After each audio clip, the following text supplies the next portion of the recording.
How to heal from the death of your child. The loss of a child, this is unexpected and a very painful experience, and it can leave both parents feeling empty and numb emotionally. The death of a child takes time to heal and to incorporate back into your life the reality of life without your child into daily living. This type of loss goes against everything that we believe to be the natural order of life. When someone experiences the loss of a child, the first thought is, as a parent, I should outlive my child. This statement demonstrates why one of the reasons this type of loss is very difficult to come to terms with, because it defies the natural sense of order and it leaves you feeling betrayed and robbed of a life with your child. After the loss of your child, you're going to be left with many thoughts and feelings. The first one is life is not fair.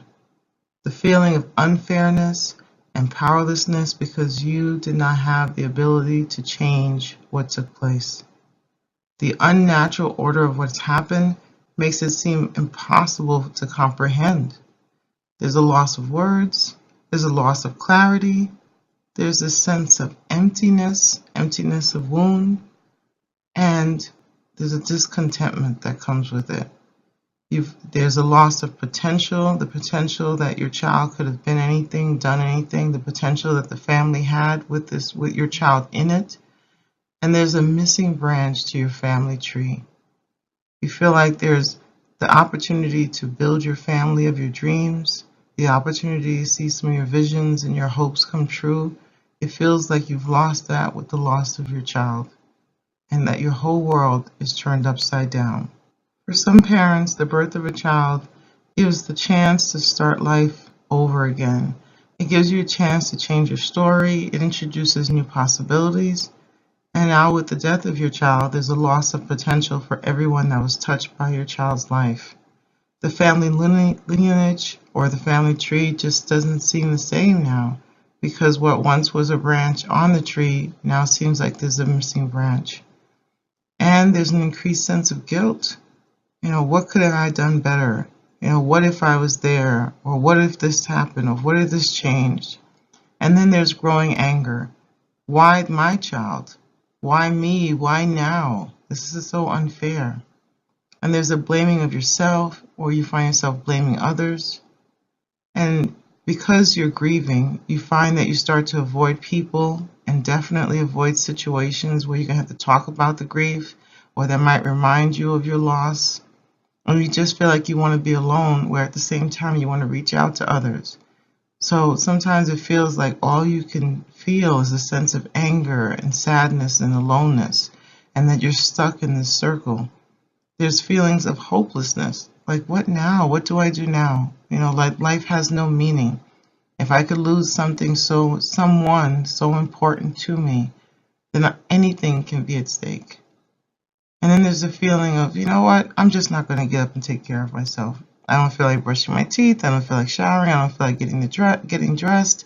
What's it all for? What's the meaning of this? And you start not wanting to take care of your hygiene. You start losing interest in your work or activities, or interest in your role. And now that I don't feel like a father, or I don't feel like a mother. Who am I now? What do I do now?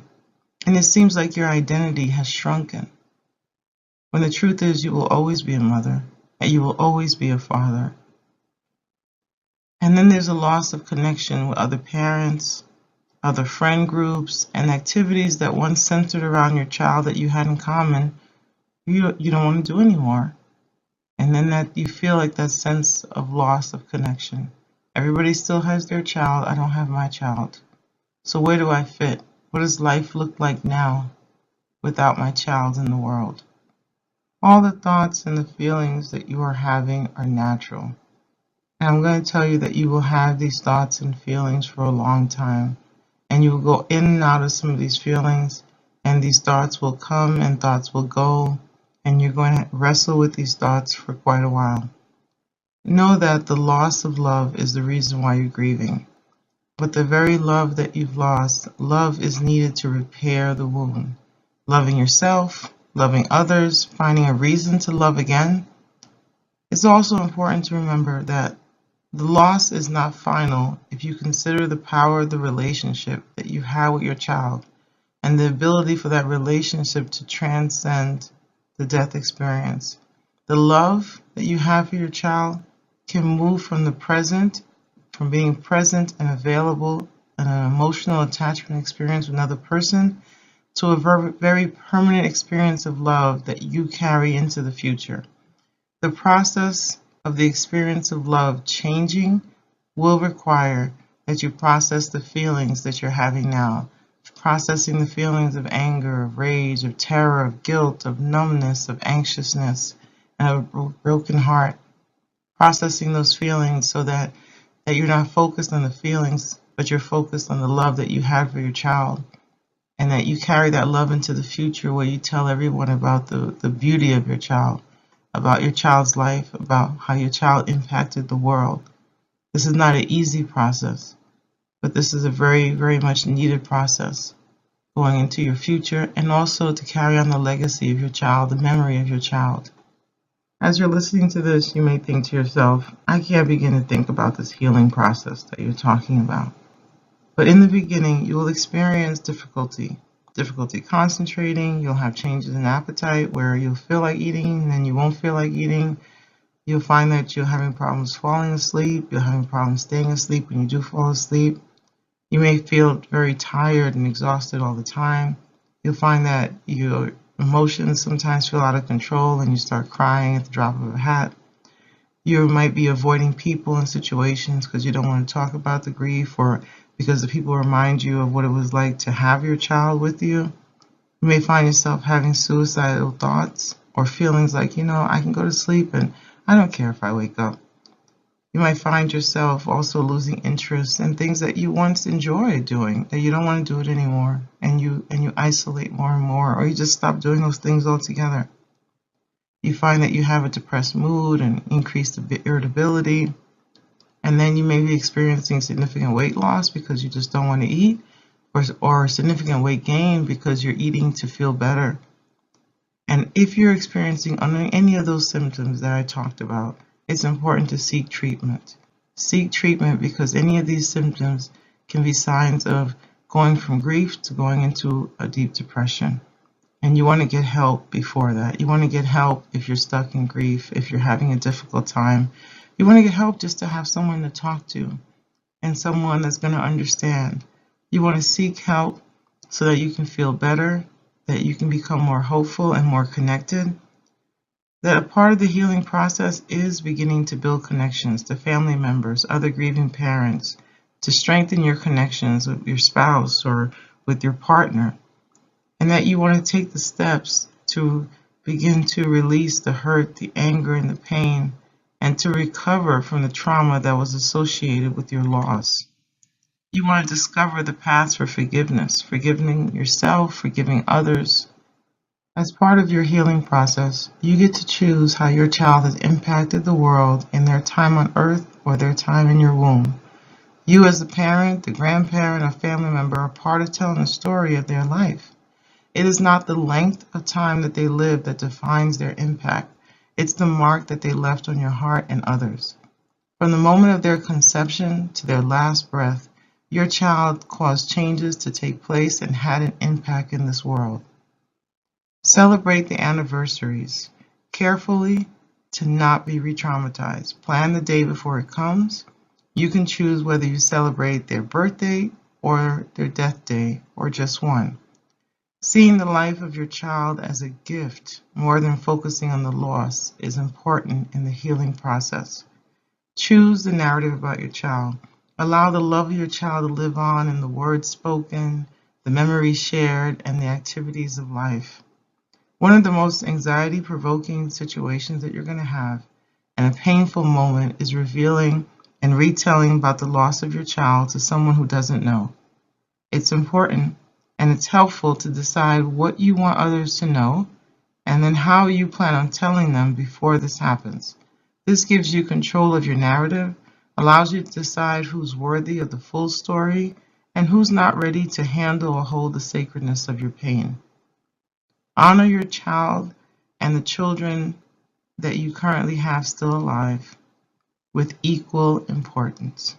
This tragedy of losing a child can help the siblings and the family come closer together if everyone is willing to honor each other's grieving process.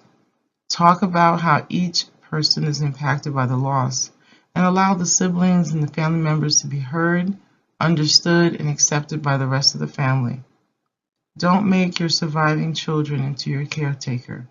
They don't know how to comfort you, and they need the ability and the space to work on their own grief. So it's important that everyone has the opportunity to grieve in a way that works for them. And so if they're taking care of you, then they're not working on their own grieving process. It's okay that everyone supports each other, but your surviving children should not become your caretaker. That is the work of a trained professional. And a trained professional can also help the whole family to work through the grief. It's important to acknowledge the grief of other family members, especially the siblings, because too often in the healing process, the siblings are not given equal priority to grieve and are not acknowledged in their grieving process because everyone focuses on the parents and the grandparents, but not so much on the siblings. Everyone needs to grieve, and everyone should be honored and respected in this process. So it's important that you honor your living children as well as your children in heaven, that you acknowledge the grief of others, that you be kind to yourself and patient with your process. It's going to feel like 2 steps forward, 1 step back. It's going to feel like going around in a circle. There are times it's going to feel like life is like Groundhog's Day, the same thing over and over again. But you can get through this, and you will be able to go through the healing process successfully and honor the memory of your child and honor what you and the family have endured.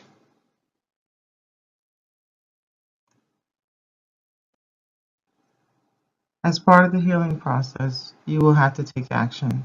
Take action to grieve by talking, crying, remembering the good memories, and releasing the pain of loss. Take action helps you to get energy to fight the weight of sadness, the feelings of fatigue. Taking small actions that you can do to move, talk, and express yourself will help you to balance your emotions. You have the right to take time to grieve, and you don't have to be strong all the time. Others may see you after your loss and they'll say things like, "You're so strong." And that statement is true at times, but the truth is that you're working on dealing with and living through the process. So it's important to be cautious, because the caution with hearing this too much is the fear of sharing, because now they might change how they view you if you say, "Well, I don't feel so strong," or "I'm not strong." No one is strong all the time. There are moments in the grieving process where you feel like you're okay, and other times it feels like the feeling of heartbreak and pain and loss are overwhelming. You need people you can trust and feel safe with to share your struggles honestly. And this can be a friend or other grieving parents or a trained provider, counselor. Now, the conversations about your child are so important for your own healing, but it's important to keep the memory of your child alive. You are and will always be a parent, even if you've lost your only child. If you need help, reach out to the resources listed here. If you're in the El Paso area, go to our website, www.aspireandreach for more. Call us and make an appointment today. If you're not in the El Paso area, it's still important that you seek professional counseling, and you want someone who's experienced working with grief and loss. Find a local support group in your area. Find others who will walk through this process with you. Find a grief share group in your area. And remember, you can make it through this and honor the memory of your loved one by choosing to live well for them and for yourself.